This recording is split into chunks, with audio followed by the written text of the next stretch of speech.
அல்ஹம்துலில்லா. நம்ம நேற்று வந்து ஸ்வலா பார்த்தோமா. அடுத்ததா இங்கே வந்து பி அசீஸின் தின்திகாம் மின் அப்படி நிப்பாட்டுறதான்.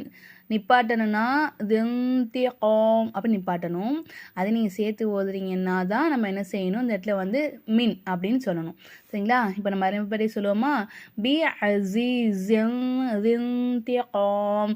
இந்த இடத்துல வந்து ஒரு குன்னா சட்டம் வருது, இங்கேயே ஒரு குன்னா சட்டம் வருது. நான் இன்ஷால்லா அதெல்லாம் உங்களுக்கு அடுத்தடுத்து சொல்லித்தரேன். ஓகேங்களா? இங்கே பார்ப்போமா. கானு ஃபில் ஆலி. இங்கே ஃபா இருக்குது, இங்கே யா இருக்குது. அந்த யாவை நம்ம விட்டுட்டோம். இங்கே பக்கத்தில் அலிஃப் இருக்குது, அதே நம்ம விட்டுட்டோம். இந்த ஃபாவை கொண்டு போய் இந்த லாமில் சேர்க்குறோம். ஃபில் ஆலி. சரிங்களா? ஜக்கா நிப்பாட்டும் போது ஜக்கா. இந்த தாவை குண்டு ஹவா மாற்றி நம்ம நிப்பாட்டணும். ஜக்கா. இந்த வாவெல்லாம் நம்ம விட்டுட்டோம். சரிங்களா? ஃப ஊ வஇலமு. ஃப ஊ